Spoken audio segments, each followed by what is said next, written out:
안녕하세요. 설렁탕집을 운영하고 있는 평범한 40대 여성입니다. 사람이 결혼을 하는 가장 큰 이유는 서로 의지하고 싶은 마음 때문인 것 같아요. 저 또한 그랬고요. 나이가 먹어 늙은 후 옆에 기대고 의지할 사람이 필요하다고 생각했으니까요. 어쩌면 운 좋게도 첫 번째 결혼에 대한 좋은 기억밖에 없었기 때문에 깊게 생각도 하지 않고 섣부르게 결혼을 결정한 거였을 수도 있고요. 사연을 시청하시는 분들 중에서는 결혼을 앞두고 있으신 분이나 재혼을 앞두고 계신 분들이 계실 텐데요. 모든 분들이 결혼에 대해 신중하게 선택을 했으면 하는 마음에서 이렇게 사연을 보내게 되었네요. 저는 실패를 했지만 아직 기회가 있는 시청자분들께서는 올바른 선택을 하시면 좋겠는걸요. 그리고 한 가지 당부해드리고 싶은 것이 있다면 결혼이 나의 인생을 구원해줄 거라는 생각을 버리는 것이 좋다는 것입니다. 결혼은 인생을 구하는 것이 아니라 그저 공유하는 것이거든요. 저는 25살이란 어린 나이에 첫 번째 결혼을 했습니다. 딱히 사고를 쳤다거나 하는 건 아니었지만 항상 늘 같은 곳에서 곁을 지켜주는 남편을 볼 때면 결혼을 해도 되겠다는 확신이 들었거든요. 친정 부모님이나 시부모님이나 두 분 모두 저희의 결혼을 찬성하셨기에 저희는 양가 부모님의 축복을 받으며 식을 올릴 수 있었어요. 결혼 후 저희 부부는 각자의 전공을 살려 일을 했는데요. 결혼한 지 1년이 지나자 시어머니께서는 설렁탕집을 운영하자 권하셨어요. 남편은 극구 반대를 했지만 말이에요. 사실 시부모님께서는 50년이 넘는 시간 동안 설렁탕집을 운영하시며 남편을 키우셨어요. 종업원을 쓰기는 했지만 연세가 있으신 두 분께서 젊은 사람도 없이 그 큰 설렁탕 가게를 운영한다는 것은 체력적으로도 정신적으로도 많이 힘든 일이었죠. 남편도 그걸 알기에 가게 일이라면 진절머리를 치며 반대를 한 것이었고요. 남편은 시부모님에게 설렁탕 가게를 접거나 다른 사람에게 넘길 것을 권했지만 가게를 운영하면서 벌어들이는 금액이 상상 이상이었거든요. 시어머니께서는 죽어도 설렁탕 가게를 이어받지 않겠다며 버티는 남편을 보며 전전긍긍 하셨습니다. 결국 보다 못한 제가 설렁탕 가게를 운영하겠다며 손을 들게 되었죠. 직장을 다니며 푼돈을 벌 바에는 시부모님과 함께 설렁탕 가게를 운영하며 큰 돈을 버는 것이 더 낫겠다고 생각했거든요. 어릴 때부터 어깨너머로 가게를 도왔던 남편은 힘든 일이라며 극구 반대를 했지만 이번만큼은 고집을 부리고 말았네요. 저라도 가게 일을 하지 않으면 대대로 내려오던 설렁탕 집의 대가 끊기는 거잖아요. 남편의 앞에서 의기양양하게 말하기는 했지만 처음에는 힘들었어요. 일단 해가 뜨지도 않는 새벽에 일어나는 것부터가 문제였죠. 하지만 힘들었던 것도 잠시, 시간이 지나니 이것 또한 적응이 되더라고요. 그렇게 저는 시부모님과 함께 설렁탕 집을 운영하게 되었고 남편은 열심히 회사를 다니며 행복한 시간을 보냈고요. 하지만 얼마 안 가 행복했던 시간을 덮을 만큼 커다란 불행이 찾아오더군요. 남편이 교통사고로 세상을 떠난 것이었죠. 남편은 음주운전을 하던 차량으로 인해 다치고 말았는데요. 의사는 심하게 다친 남편을 보며 가망이 없다는 말과 함께 고개를 흔들었습니다. 의사의 말처럼 남편은 손 써볼 틈도 없이 허망하게 눈을 감아버리고 말았어요. 갑작스럽게 세상을 떠난 남편의 장례식장은 울음소리가 끊이지를 않았죠. 저 또한 목 놓아 울며 남편을 그리워했고요. 환하게 웃고 있는 남편의 영정사진을 보고 있자니 누구보다 착하고 성실하게 살던 남편을 빼앗아간 하늘이 참 원망스러웠는걸요. 장례식장에 온 모든 사람들은 눈물바다를 만들며 일찍 세상을 떠난 남편을 그리워했지만 슬픈 것과는 별개로 시간은 너무 빨리 지나갔네요. 남편의 장례식이 끝난 후 설렁탕집을 열 때면 저와 시부모님은 아무렇지 않은 척 하긴 했지만 남편의 흔적을 볼 때면 그만 참지 못하고 눈물을 터뜨리고 말았어요. 그러던 중 시어머니께서는 저를 따로 불러 서류를 하나 건네주셨습니다. 이만 각자 살 길을 찾아가라면서요. 아직 이렇게 젊은데 아들 위하는 욕심 하나에 우리가 어떻게 내 앞길을 막을 수 있겠니? 이제 그만 다 잊고 좋은 사람 만나 새 출발해라. 그동안 늙은이 소원대로 힘든 일도 도맡아서 해주고 우리 아들하고도 잘 지내준 거 내가 잊지 않고 기억하마. 어머니, 갑자기 그게 무슨 말씀이세요? 어머니랑 아버지가 계신데 제가 어떻게 재혼을 해서 혼자만 잘 먹고 살 수가 있어요? 저 그냥 어머니 아버지 곁에서 살래요. 아가, 지금은 힘들겠지만 젊고 제일 예쁜 날 다시 좋은 배필 만나서 아기도 낳고 어여쁘게 살아야지. 한번 사는 인생 우리한테 얽매여서 허송세월 보내지 말고 그만 새 출발해라. 내가 사부인한테도 체면이 안 서서 그래. 이제 곁 떠난 사람은 잊고 살아야지. 늙은이 마지막 소원이니 이거 갖고 좋은 사람 만나서 새 출발해라 아가. 시어머니께서는 건물에 관한 문서를 건네주셨습니다. 원치 않았던 이별이 다가와서인지 시어머니께서 저를 귀히 여겨주셔서인지 두 눈에서는 쉴 새 없이 눈물이 흘러나오더군요. 그건 시어머니께서도 마찬가지셨고요. 그 후에도 몇 번이나 시어머니에게 재혼을 하지 않겠다고 말씀을 드렸지만 시어머니는 매섭게 저를 내치셨네요. 아마 자신 때문에 제가 재혼을 하지 않을까 하는 걱정 때문이겠죠. 그렇게 저는 딸처럼 금이야 오기야 보듬어 주셨던 시부모님의 품을 떠나 새 출발을 하게 되었네요. 제일 먼저 한 것은 부동산을 찾아가는 일이었어요. 수중에 있는 금액으로 상가를 구하기 위해서였죠. 부동산에 들를 때만 해도 혹시나 마음에 드는 상가가 구해지지 않으면 어쩌나 걱정을 했지만 다행스럽게도 부동산 중개인은 저의 마음에 드는 상가를 구해주기 위해 노력했습니다. 그 덕분에 저는 힘 하나 들이지 않고 괜찮은 상가를 들어갈 수 있게 되었고요. 새로 구하게 된 상가는 위치도 위치였지만 무엇보다 친정 부모님 댁과 가깝다는 점이 참 마음에 들더군요. 가뜩이나 연이은 이별로 인해 헛헛한 속을 부모님께서 채워주시는 것 같았거든요. 어머니께서는 새로운 상가에서 카페나 꽃꽂이 가게 같은 것을 열길 바라셨어요. 괜찮은 남자를 만나기 위해서는 다른 사람들이 보기에 있어 보이는 장사를 해야 한다면서요. 어머니에게는 참 죄송한 말씀이지만 저는 애초에 남들이 다 하는 꽃꽂이나 카페 같은 걸 할 생각이 없었어요.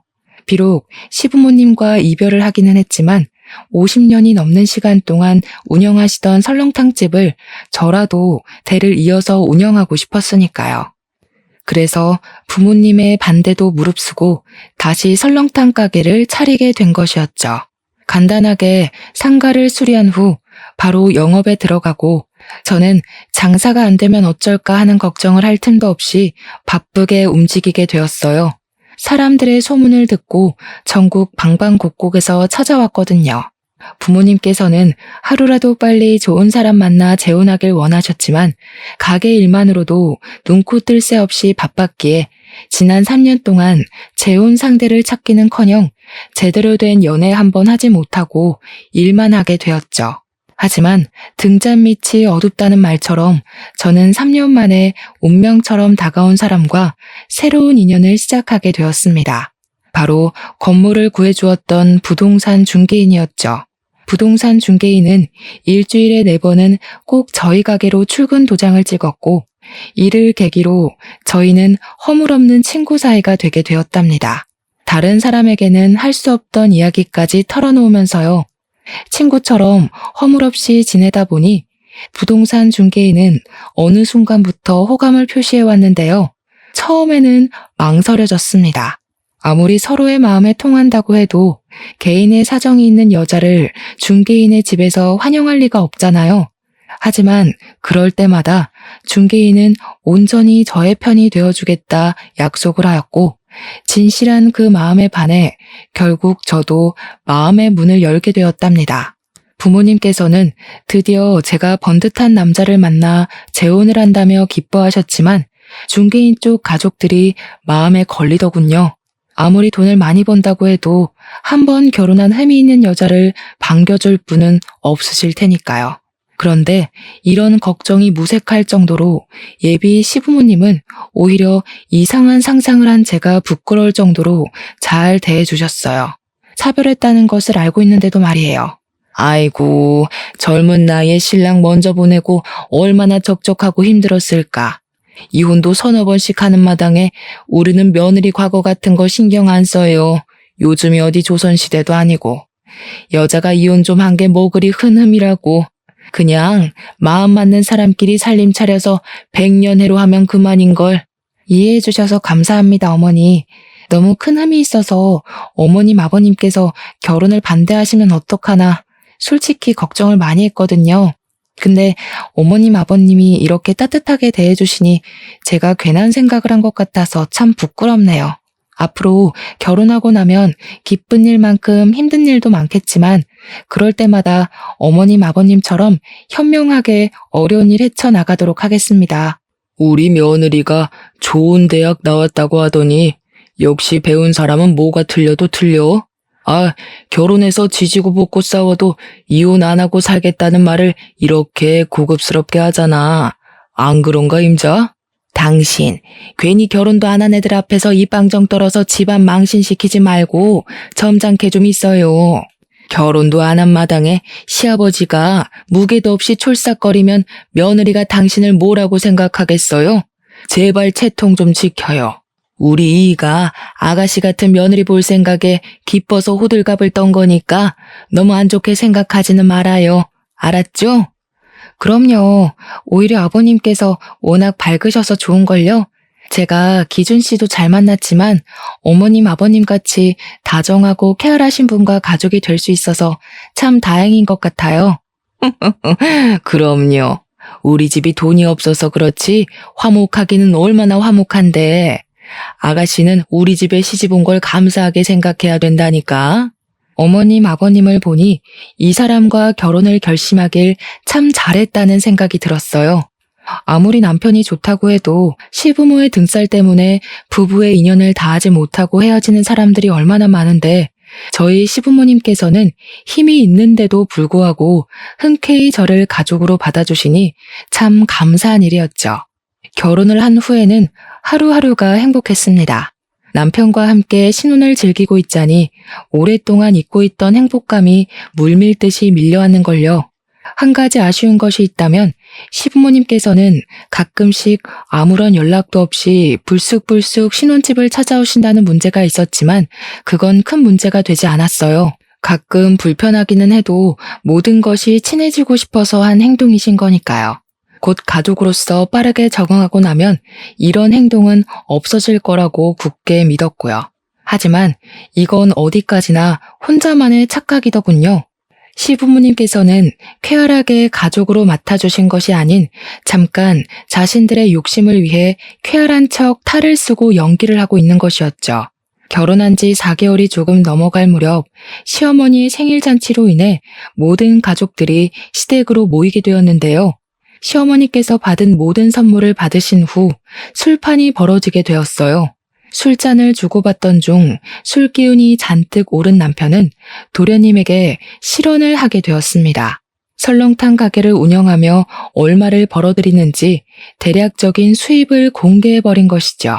남편의 입을 막아보려 했지만 한번 뱉어진 말은 다시 주워 담을 수가 없었고 수입 이야기를 들은 도련님은 두 눈을 동그랗게 뜨며 놀란 표정을 지었네요. 아마도 평범한 설렁탕 가게를 운영하면서 대기업에 다니는 자신보다 경제적으로 더 풍족할 줄은 몰랐던 모양이었어요.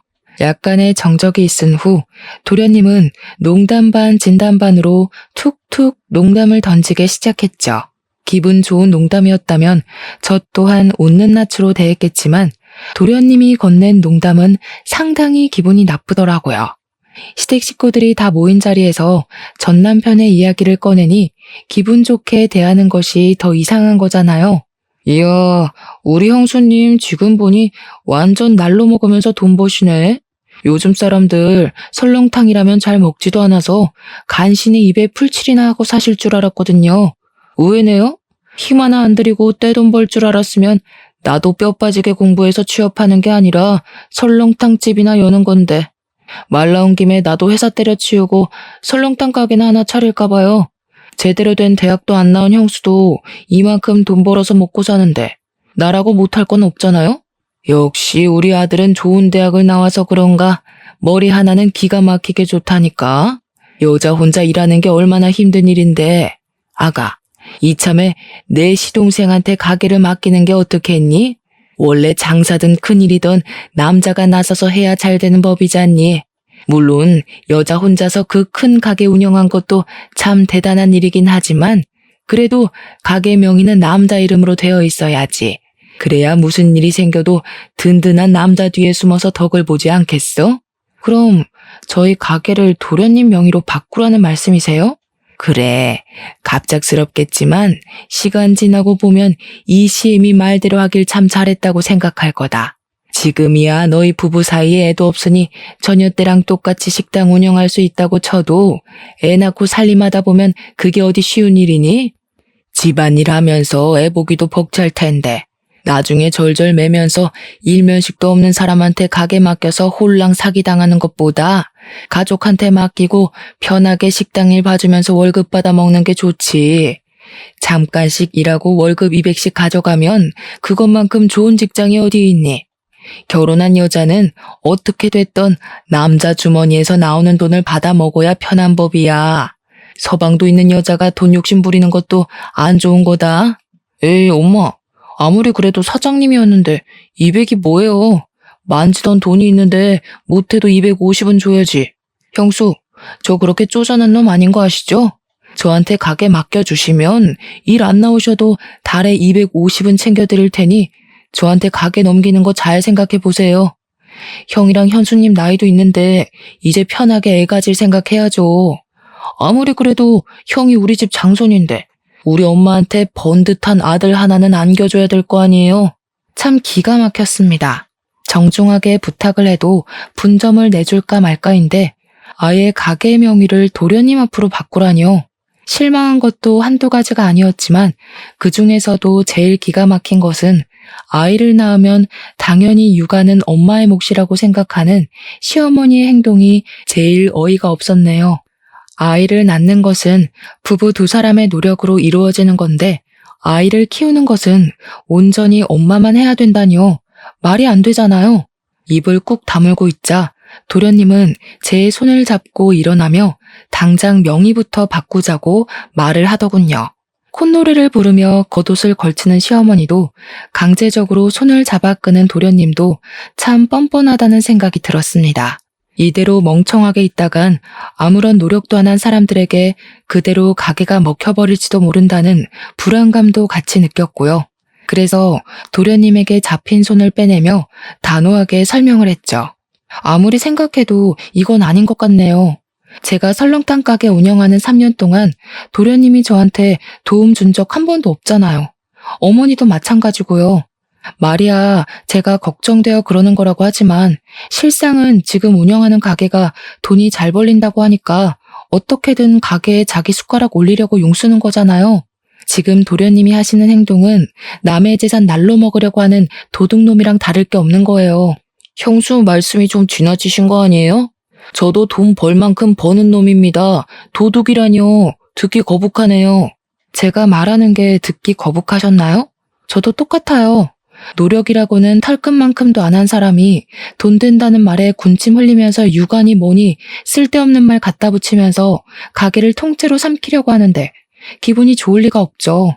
가족이라고 이름표만 붙여놓는다고 해서 모든 일이 용서되는 건 아니잖아요. 아가, 너 지금 시애미도 있는데 시동생한테 그게 무슨 말버릇이냐? 도련님한테 버릇없이 굴었던 건 사과드리겠지만 어머니께서도 다 가족이 되는 과정에서 겪는 문제라고 생각하고 너그럽게 이해해 주세요. 피 섞인 가족들끼리도 돈 때문에 싸우는 세상에 피 한 방울 안 섞인 가족끼리 돈 문제 가지고 싸우면 얼마나 보기 흉하겠어요. 조금 정없이 들릴 수도 있겠지만 이렇게 선을 그어놔야 나중에 돈 문제로 얼굴 붉힐 일이 없죠. 계획대로 가게를 갖지 못해서인지 아니면 자신의 잘못을 꼭 집어 민망했기 때문인지 시어머니와 도련님의 얼굴은 붉게 상기되어 있었습니다. 결혼한 지 1년도 안 된 며느리가 자신들에게 따박따박 말대답을 할 줄은 꿈에도 몰랐겠죠. 하물며 저는 한 번 결혼을 했다는 흠까지 달고 있었으니까요. 저 또한 시댁 식구들과 얼굴을 보고 부딪히며 돈 문제로 싸우고 싶지는 않았어요. 하지만 처음부터 허술한 모습을 보인다면 다음에는 더 큰 것을 바랄 게 틀림없었기에 어쩔 수가 없었는걸요. 도련님과 싸움이 있은 후 저를 대하는 시부모님의 태도는 전과는 많이 달라졌습니다. 설거지조차 하지 못하게 하셨던 시부모님께서는 소위 말하는 시자 노릇을 하기 시작했거든요. 밤 11시가 넘는 시간에 자신의 다리가 아프다는 이유로 차로 1시간이 넘게 가야 하는 시댁으로 저만 부른다거나 허락도 없이 집에 들어와 살림살이에 대한 꾸중을 늘어놓는 행동을 서슴없이 하셨죠. 이쯤 되면 왜 이혼을 하지 않고 살았냐고 물어보실 텐데요. 이유는 간단했습니다.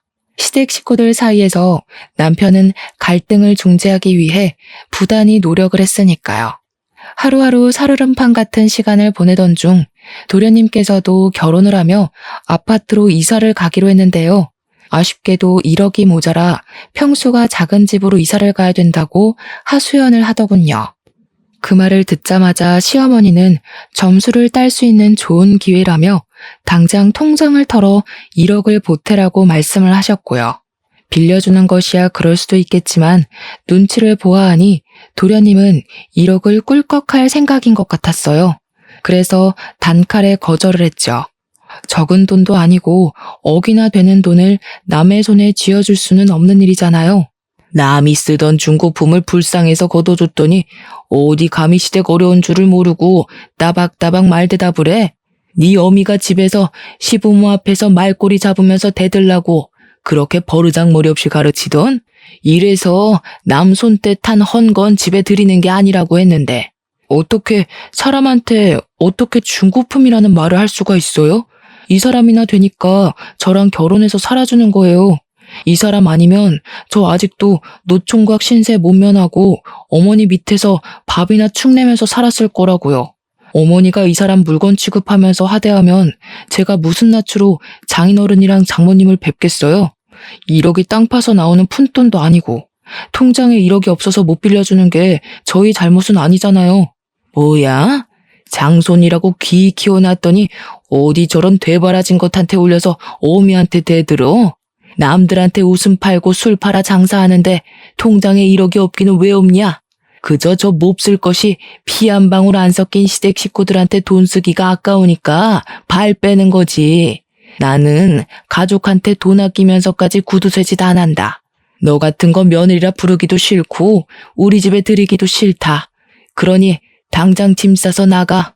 어머니, 정말 왜 이러세요? 저 어머니 아들이기 전에 이 사람 남편이에요. 어머니가 진짜 저를 귀하게 생각하신다면 이 사람한테 하대하는 것도 멈추시고 제발 사람답게 대해주세요. 지금 돈 가지고 아까워서 쩔쩔매는 건 어머니잖아요. 이 집 팔아서 돈 마련하면 될 걸 어머니도 그러기 싫으니까 이 사람한테 덤터기 씌우면서 책임 전가하는 거잖아요. 어머니가 뭐라 하시던 저 이 사람이랑 헤어질 생각 없어요. 그러니까 계속 이 사람한테 하대하고 못 살게 굴 작정이시라면 저 어머니랑 손절할 수밖에 없어요. 아이고, 자식 새끼라고 키워놨더니 어미 앞에서 손절한다는 말이나 하고 가슴이 썩어 문드러져도 이것보다 아프진 않을 게다. 저 방자한 것이 뭐라고 속닥거렸기에 이 어미한테 손절을 한다는 얘기가 나와? 남편은 급기야 손절 이야기까지 꺼내며 방패막이 되어주더군요. 그런 남편의 모습을 보며 참 고맙다고 미안하기도 했네요. 저와 결혼하지 않았더라면 남편이 시어머니와 틀어질 일도 도련님과 얼굴을 붉히며 싸울 일도 없었을 테니까요. 시댁 식구들과 크게 싸운 후 남편은 정말로 시댁의 발길을 끊고 생활을 했어요. 제 입에서 먼저 시댁에 가자는 말을 할 정도로 남편은 시댁과 담을 쌓고 살았어요. 오죽하면 고집 센 시어머니와 도련님이 먼저 연락을 해 사과를 할 정도로 남편은 참 단호했죠. 시댁 식구들이 아무리 뭐라고 해도 상관없었습니다. 남편은 언제나 든든한 방패막이 되어주었으니까요.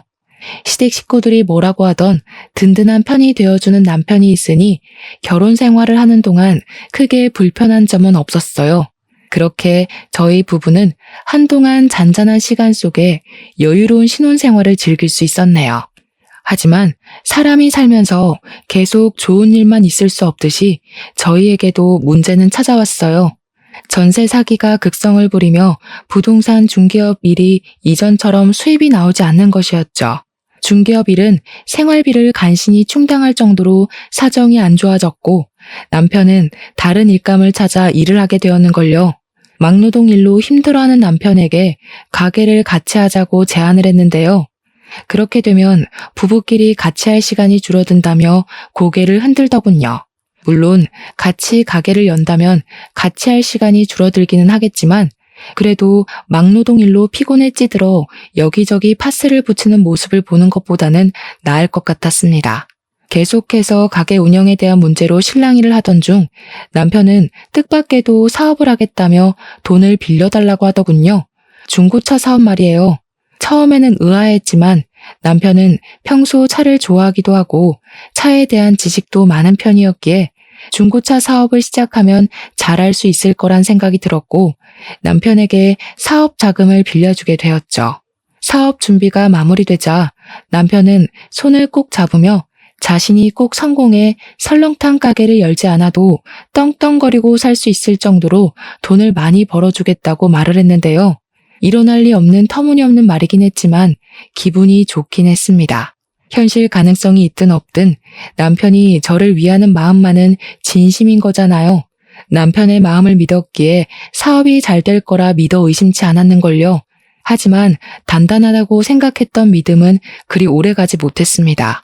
사업을 시작하고 난 후 남편은 딴 사람이 됐다고 생각해도 될 만큼 180도 다른 태도를 보였거든요. 성실하게 일하기는커녕 남편은 해가 중천에 뜰 때까지 침대에서 한 발자국도 움직이지 않고 버티며 핸드폰 게임만 했어요. 빌려간 사업 자금을 갚기는커녕 매번 미안하다는 말만 하며 갚는 것을 미뤘고요. 처음에야 사업이 잘 풀리지 않아서 그런가 보다 이해하려고 했지만 자꾸만 게으른 태도를 보이니 남편의 행동을 이해하려야 할 수가 없었죠. 저도 사업을 하는 입장으로서 자신만의 사업을 하는 게 얼마나 고단하고 힘든 일인지 알기는 했지만 그래도 한번 시작한 일이니 끝까지 책임지고 최선을 다하는 것은 당연한 거잖아요. 하지만 이상하게도 남편은 어디서 돈이 났는지 중고차 사업을 시작한 후 비싼 외제차며 명품같이 값나가는 것들에 돈을 쓰더라고요. 이쯤 되니 남편이 도박이나 사채에 빠졌다고 확신을 하게 되더군요. 그래서 아무도 몰래 남편의 회사로 찾아가게 된 것이죠. 몰래 잠입하는 마음으로 몰래 회사로 들어갔는데요. 중고차가 진열된 앞에는 도련님과 남편이 같이 서 있더군요. 깜짝 놀랐습니다. 아무리 가족이라도 사업은 같이 하지 않는다고 먼저 말을 꺼낸 사람은 남편이었거든요. 더군다나 도련님은 돈 욕심이 많아서 사업을 같이 하면 절대로 안 된다고까지 말을 했고요. 남편과 도련님의 눈을 피해 몸을 숨기고 있자 둘이 하는 대화가 들려왔어요. 대화를 엿들을 생각은 아니었지만 거리가 가까운 편이라 그런지 둘의 대화는 너무 선명하게 들려왔습니다. 진짜 형은 비위도 좋아. 도대체 형수 같은 드센 여자랑 어떻게 한 이불 덮고 사는 거야? 시댁 식구한테도 그렇게 쏘아붙이는데 다른 때는 어떻겠냐고. 솔직히 나는 형수가 전에 한번 갔다 오기도 했으니까 우리 집에 바싹 엎드려서 자기 간이랑 쓸개도 다 내주면서 살 줄 알았다? 엄마도 그거 보고 형이랑 형수 결혼시킨 거잖아. 근데 웬걸 발톱만한 일에도 손해보려고 하면 발작을 일으키면서 난리를 피우는데 어우, 나는 억만금을 준다고 해도 형수 같은 여자랑 못 살아. 네가 그러니까 아직도 월급쟁이 신세 못 면하고 사는 거야. 큰돈 벌려면 기센 여자 비위 맞출 능력 정도는 있어야지. 너는 공부 잘하는 것만 성공인 줄 알았지? 인생에서 공부머리보다 더 중요한 게 눈치머리야. 막말로 만날 구박하는 상사랑 사는 것보다야 드세더라도 마누라랑 살면서 돈 빼는 게 훨씬 낫지. 그리고 그렇게 즐기고 드센 여자들이 또 잘해주면 금방 넘어와요. 형, 잔머리 하나는 끝내준다니까. 형수한테 돈 뜯어내려고 우리끼리 짜고 친다고 누가 생각이나 하겠어? 그래도 형수 계속 데리고 살 생각은 아니지? 통장 잔고 다 뽑아먹고 나면 바로 버려야지. 너 같으면 찔러도 피 한 방울 안 나올 것 같은 여자랑 애 낳고 백년애로 하면서 살 수 있겠냐? 그나마 돈이라도 있으니까 씹히지도 않은 질긴 성격 받아주면서 있는 거지. 자고로 결혼은 네 형수처럼 남자 알기를 자기 발밑으로 보는 여자가 아니라 남편만 아는 순종적인 여자랑 하는 거야. 아, 불쌍한 우리 형수. 형수는 자기 남편 속이 이렇게 시커먼 줄 생각도 못할 텐데. 생각해보면 형수도 안 되긴 했어. 젊어서 남편 먼저 보내고 재혼한 남자는 숟가락으로 자기 통장 잔고 퍼먹을 생각만 하고 있으니. 불쌍하긴 과부 인생 잠깐이나마 구제해준 걸 고맙게 생각해야지. 입을 틀어막으며 튀어나오려는 목소리를 참기는 했지만 두 눈에서 흘러내리는 눈물까지는 어쩌지 못했는걸요. 진실된 남편의 행동을 보고 결혼을 결심한 것인데 그 모든 것이 다 돈을 노리고 한 가짜였다뇨. 믿을 수가 없고 믿고 싶지도 않았습니다. 하지만 남편은 계속해서 도련님과 대화를 하며 현실을 부정한 기회조차 주지 않더군요. 물밀리듯 덮쳐오는 배신감에 치가 떨리기도 하고 한편으로는 아무런 의심 없이 남편을 믿은 스스로가 너무 바보같이 느껴지기도 했네요. 모든 진실을 알고 나니 다시 집에 들어가는 것조차 겁이 났어요. 집 곳곳에 남아있는 남편의 흔적을 볼 때마다 남편의 저를 향해 했던 온갖 안 좋은 말들이 떠오를 것 같았거든요. 도망치고 싶기도 했죠. 아무리 가까운 사람이라고 해도 나에게 해가 되는 행동을 한다면 가차없이 처리를 할 거라고 다짐을 했었는데요. 막상 가까운 상대를 처리해야 할 현실이 닥쳐오니 그러지도 못하겠더라고요. 상황이 이렇게 되니 문득 전 시부모님들이 떠올랐어요. 욕심 때문에 딸처럼 아껴주시던 시부모님도 버리고 재혼해서 벌을 받는 건 아닐까란 생각이 들었으니까요. 예전에 저였다면 당장 증거부터 잡겠다며 설쳤겠지만 충격이 커서인지 도저히 그럴 힘이 나질 않았어요. 복수를 하기는커녕 밥을 넘기는 것조차 힘들어 한동안은 죽만 먹어야 했죠. 하지만 계속해서 시짜짓을 하는 시어머니와 가증스럽게도 그런 시어머니를 막으려는 신용을 하는 남편을 보니 더 이상 이렇게 살 수는 없다는 생각이 들었어요. 그래서 그때부터 이혼 전문 변호사를 고용해 이혼 준비를 시작한 것이죠. 이혼 소송을 걸자마자 남편은 팔짝 뛰며 가게로 달려왔습니다. 신발도 짝짝이로 신고 말이에요. 갑자기 이혼이라니. 여보, 왜 그래? 혹시 준경이랑 같이 사업하는 것 때문에 화나서 그런 거야? 그런 거라면 내가 사과할게. 나는 당신이 준경이를 너무 싫어하니까 같이 동업하는 거 말했다가는 너무 싫어할 것 같아서 비밀로 한 건데 당신이 싫다고 하면 준경이한테 당장 사업에 손 떼라고 할게. 당신은 내가 언제까지 당신 소나기에서 놀아날 거라고 생각했던 거야? 내가 그렇게 바보 천치로 보였어? 식구들이랑 짜고 치면서 앞에만 가리고 연기하면 내 돈 다 뜯길 때까지 속아줄 줄 알았냐고. 당신 연기 실력 끝내주더라. 아주 감쪽같이 속았어. 조금만 더 했으면 진짜 통장에 있는 돈다발을 그냥 갖다 바칠 뻔했잖아. 그래도 고생한 값이 있으니까 내가 박수는 쳐줄게. 가족끼리 역할 분담하고 연극하느라 얼마나 힘들었겠어? 그러지 말고 당신네 식구들 이참에 배우로 직종을 바꿔봐.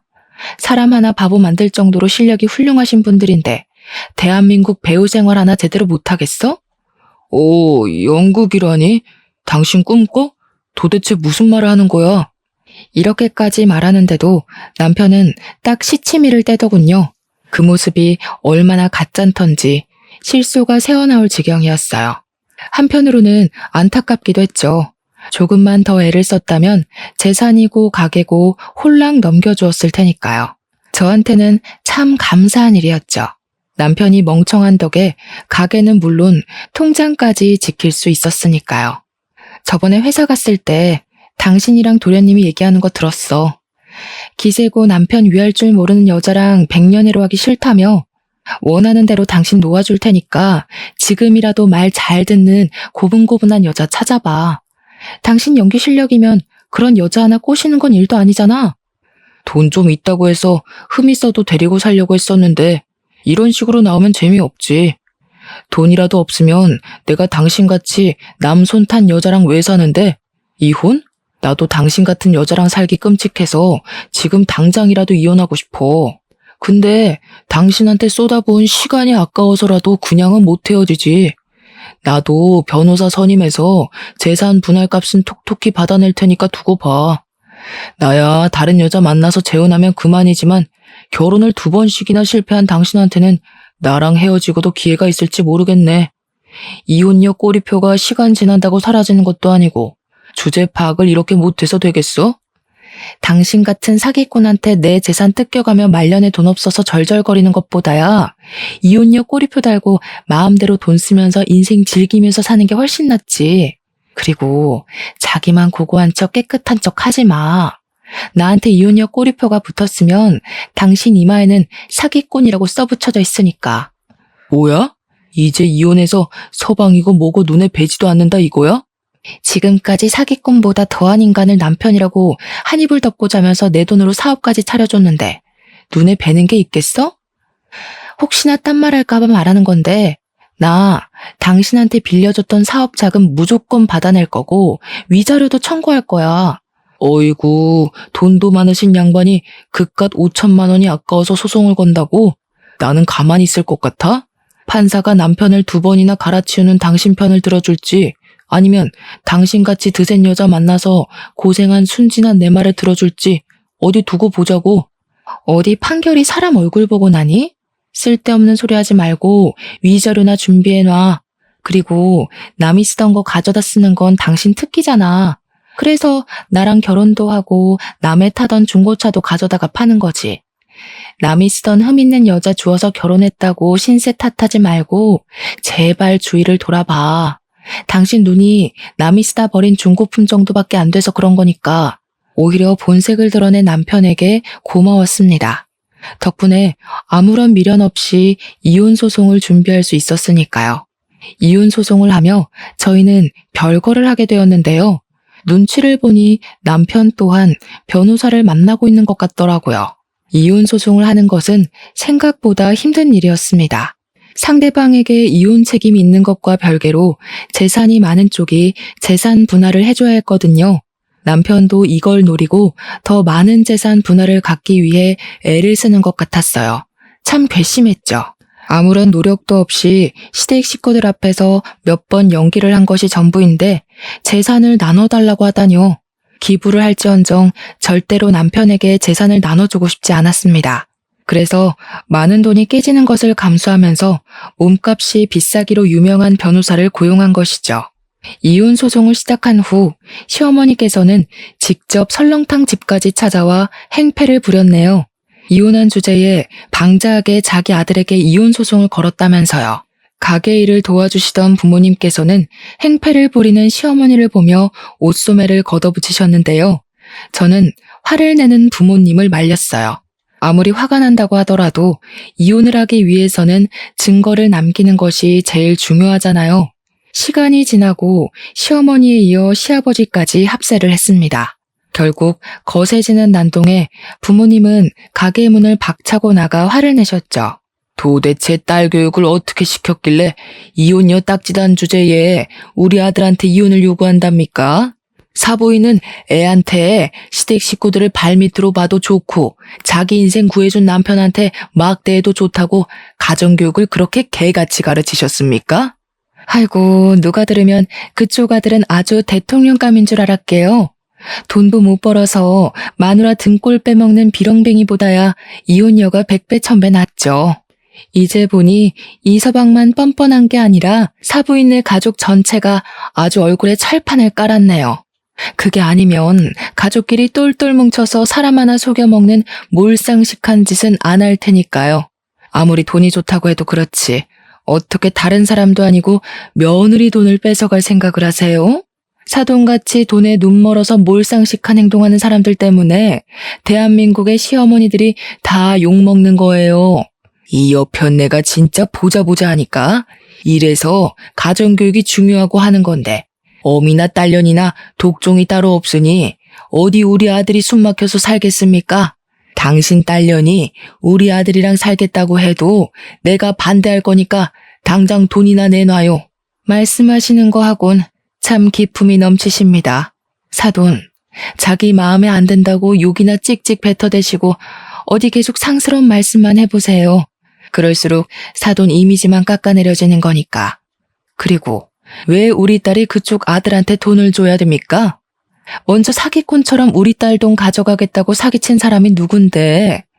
지금 이렇게 멀쩡한 남의 가게에서 시위할 게 아니라 나가서 휴지 쪼가리라도 주우면서 푼 돈이라도 버세요. 우리 딸한테 위자료 내려면 그쪽 아들 수입 가지고는 턱도 없을 테니. 저 옆에 내가 어디 감히 그 더러운 주둥이로 우리 아들 이름을 올려? 어디 내가 가만히 있을 것 같아? 시어머니는 급기야 손톱을 세우고 어머니에게 달려들기까지 했습니다.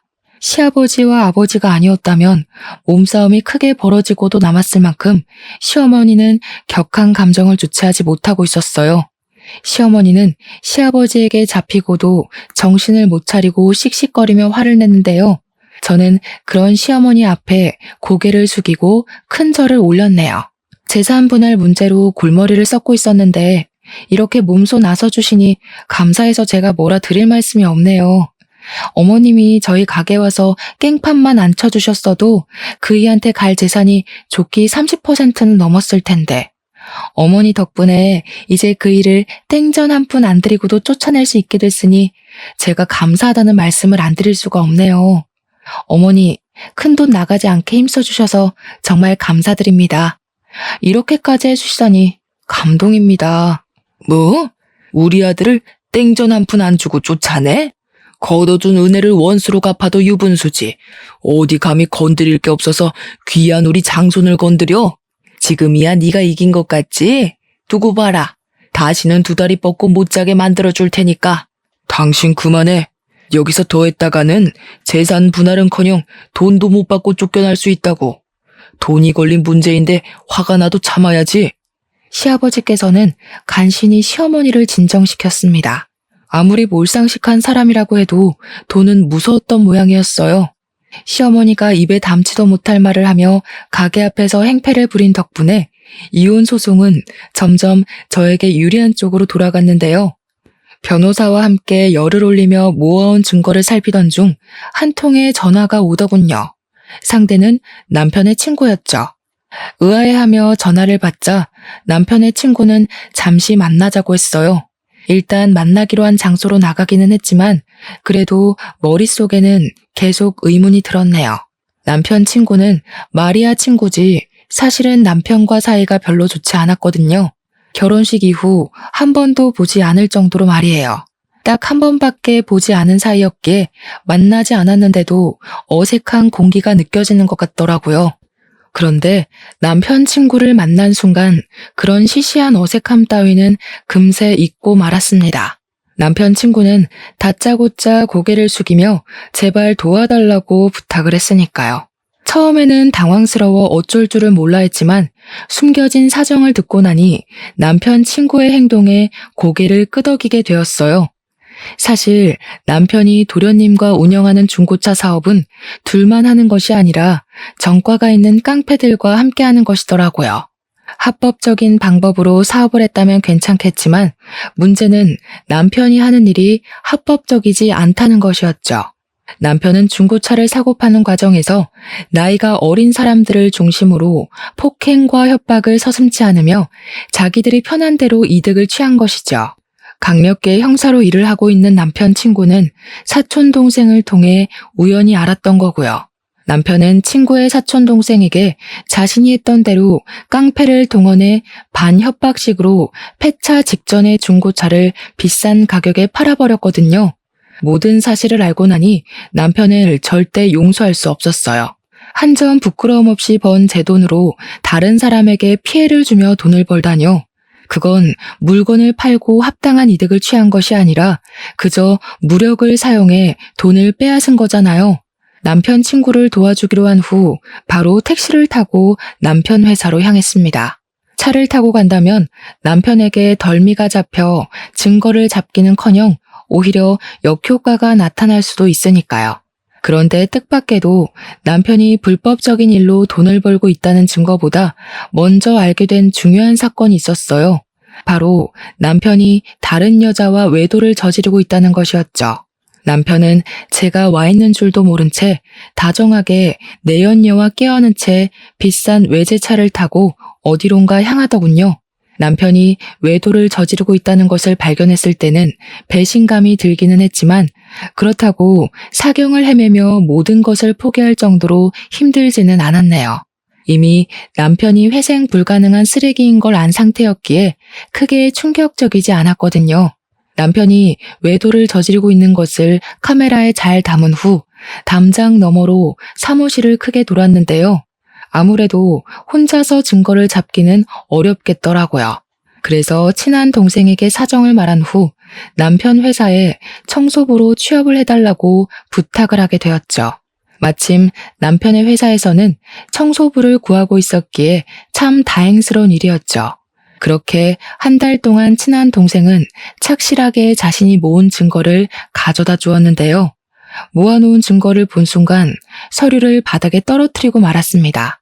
남편은 그동안 협박만 한 것이 아니라 대포차와 도난 차량을 유통하고 거래하는 등 온갖 더럽고 불법적인 일은 다 저지르고 다니면서 돈을 벌고 있다는 사실을 알게 되었거든요. 남편이 고쳐 쓸 수 없는 쓰레기라는 것은 알고 있었지만 이 정도 악질일 줄은 몰랐는걸요. 고생해서 증거를 모아준 동생에게 두둑한 보상을 한 뒤 바로 남편 친구에게 전화를 걸었죠. 남편 친구는 바로 이 정도면 바로 구속을 할 수 있을 것 같다며 고맙다는 인사도 잊지 않고 해주었는데요. 운명의 장난인지 잠잠하던 핸드폰이 울리며 전화가 오더라고요. 남편한테 말이에요. 전화를 받자 남편은 다짜고짜 병원으로 오라고 하더군요. 알고 보니 만취한 상태로 음주운전을 하던 도련님이 화물차와 충돌을 하는 바람에 크게 다쳐 입원을 하고 있던 것이었죠. 병원에 가보니 시어머니는 의식을 잃은 도련님 앞에서 목 놓아 울며 도련님과 사고가 난 화물차 주인을 저주하고 있었습니다. 정작 불쌍한 것은 아무 죄가 없는 화물차 주인인데 말이에요. 잠자코 앞에 서 있자 시어머니는 갑자기 저의 멱살을 잡으며 화풀이를 하기 시작했어요. 이 망할 것, 세상 떠난 전 남편 흔적을 그대로 달고 들어오더니 기어코 네가 사고를 치는구나. 우리 집에 들어오지만 않았어도 우리 아들이 이 사달이 나지는 않았을 텐데 당장 우리 아들 살려내라 이 몹쓸 거사. 생사람 잡지 마세요. 누가 보면 제가 도련님한테 제발 술이 떡이 돼서 운전대 잡으라고 시킨 줄 알 거 아니에요. 어머니 자꾸 쓸데없이 저한테 화풀이 하시는데요. 도련님이 다친 건 어디까지나 술 먹고 운전한 도련님 잘못이잖아요. 내가 지금 뚫린 입이라고 함부로 짓거리는구나. 내가 이러라고 널 여기 부른 줄 아냐? 당장 내 아들 목숨값이나 내놔. 다시 시작되는 돈 타령에 진절머리가 날 정도였습니다. 결국 저를 여기로 부른 이유가 돈 때문인 거잖아요. 다시 막무가내로 나오는 시어머니에게 한 소리를 하고 싶었지만 남편 친구에게서 전화가 오더군요. 남편을 구속하기 위해 현재 있는 위치를 알려달라고 하는 것이었죠. 그렇게 위치를 알려준 지 얼마 뒤 남편 친구는 다른 형사들을 데리고 병원으로 들어왔습니다. 저는 남편 친구에게 위치를 알려주기 위해 앞장섰고요. 그런데 남편 친구와 함께 병실 안으로 들어오자 남편은 눈이 뒤집혀서 추궁을 하기 시작하더군요. 자신 몰래 바람을 피웠냐면서요. 어이가 없었습니다. 자신은 대놓고 다른 여자와 의도를 즐겨놓고 추궁을 하다뇨. 식당에서 해프게 웃음 흘리고 다닐 때부터 알아봤어야 하는 건데 바람을 피워도 하필 내가 아는 사람이랑 피울 건 뭔데? 그래, 결혼도 2번 했는데 바람이라고 못 피울 거야 없지. 원래 유책 배우자는 가지고 있던 재산 더 내놔야 되는 건 알고 있지? 이 일을 계기로 당신 가지고 있는 재산은 깡그리 긁어올 테니까 각오해. 마누라 재산 탐내기 전에 같이 경찰서부터 가줘야겠는데 이 자식이 남의 마누라랑 바람 피운 주제에 경찰서는 무슨 경찰서야? 형사식이나 되는 놈이 남의 마누라랑 바람 피운 주제에 뭐가 그렇게 잘나고 당당하게 고개를 빳빳이 들고 있는데 나 너한테도 상간남 소송 걸 테니까 두고 봐. 남편 친구는 아직도 정신을 차리지 못하는 남편을 한심하게 쳐다본 후 밖에서 대기하고 있던 형사들을 불러 남편의 손목에 수갑을 채우게 했습니다. 그제야 현실을 깨달은 남편이 당황하며 설설 기기 시작했고요. 환자가 있는 병원에서 무슨 행패냐? 형사라는 자식이 어디 죄 없는 내 아들 손목에 수갑을 채워? 죄를 지었으니까 수갑을 차는 거죠. 불법적인 일하면서 남의 눈에 피눈물 나게 했는데 이 정도 수갑 차는 거야 대수도 아니죠.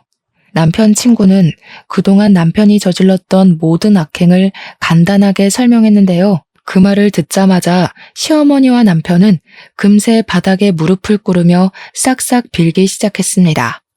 제발 감옥에 가지 않을 수 있게 도와달라면서요. 나 이대로 감옥 가면 당신한테 위자료 주기는커녕 빌렸던 돈 원금도 못 갚을지 몰라. 우리 사이가 틀어져서 이혼하는 건 맞지만 당신 돈은 지켜야 할 거 아니야. 그러니까 비싼 변호사 써줄 거지? 내가 정신 나갔다고 원금보다 비싼 돈 발라가면서 당신한테 비싼 변호사 붙여주게? 왜? 그동안 깡패들이랑 순진한 젊은 애들 협박해서 돈 맛볼 때는 이렇게 수갑차게 될 거라고는 생각도 못했나 보지? 쓸데없는데 힘 빼지 말고 그냥 조용히 가서 죗값이나 달게 받아. 그게 당신이 할 수 있는 유일한 속죄의 길이니까. 아이고 아가, 작은 애도 사경을 헤매는 와중에 우리 장손까지 없으면 나는 어떻게 살라고. 이 늙은이 마지막 소원이라 생각하고 제발 도와주렴. 내가 이렇게 싹싹 비마. 어머니, 남들 괴롭히고 죄 지은 게 어머니가 무릎 한번 꿇는다고 해서 없어지는 건 아니잖아요. 어머니가 저한테 맨날 하시던 말씀 있잖아요. 제대로 교육도 못 받아서 이혼도 2번씩이나 하고 사는 거라고. 어머니도 마찬가지세요. 어머니가 아들을 양심 없게 키우신 덕분에 이 사람 죗값 받는 거니까 업보라 생각하고 너무 억울해하지 마세요. 시댁 식구들은 뒤늦게 잘못을 빌며 바닥에 엎어졌지만 이미 늦은 후였습니다. 남편은 조사를 받은 후 6개월간의 사업정지와 2천만 원의 벌금형이 내려졌죠. 남의 돈을 빼앗은 악질짓을 해놓고 고작 벌금형으로 끝난다는 것이 화가 나더군요.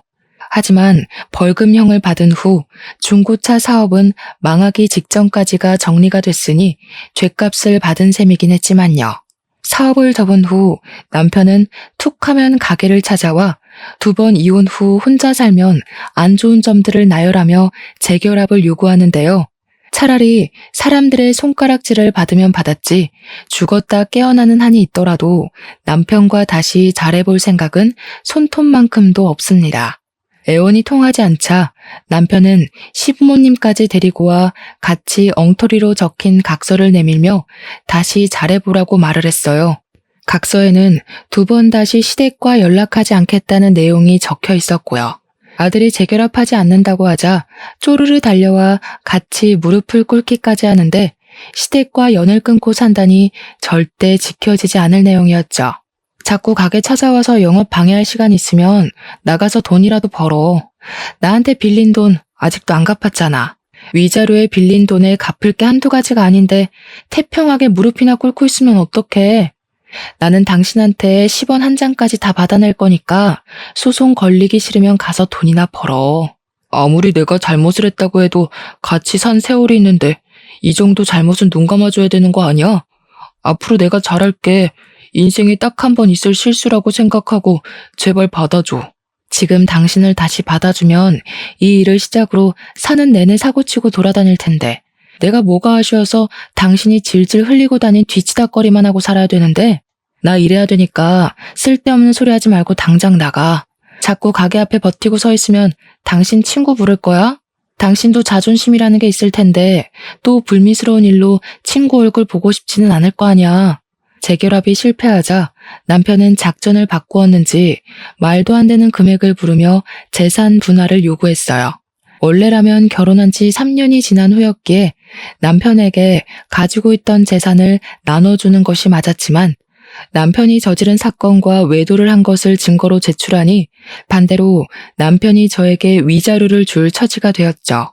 남편은 제발 위자료를 받지 말아달라며 부탁을 했지만 저는 그동안 받았던 모욕을 생각해서라도 위자료를 다 받아냈네요. 현재 남편과 모든 것을 끝낸 저는 가게 일에만 열중하며 살고 있어요. 속사정을 잘 알지 못하는 사람들은 여자 기가 세서 이혼을 한 거라면서 수군거리기도 하지만 무능력하고 찌질한 남편 때문에 속을 끓으며 사느니 차라리 혼자서 벌어놓은 돈이나 펑펑 쓰며 사는 것이 훨씬 나을 것 같다고 생각하게 되었죠. 현재 결혼으로 인해 자신이 하고 있는 일을 그만두기로 결심한 분들이 있다면 절대 그러지 말라고 말씀드리고 싶습니다. 사랑과 별개로 개인의 경제적인 능력은 꼭 필요하니까요. 비록 저는 결혼에 실패했지만 결혼을 앞두신 시청자분들께서는 꼭 행복한 결혼 생활을 하시길 진심으로 바랄게요. 그럼 지금까지 저의 이야기를 들어주신 시청자분들에게 감사의 인사를 올리며 마침표를 찍도록 하겠습니다. 사연을 들어주신 시청자분들 진심으로 감사드립니다.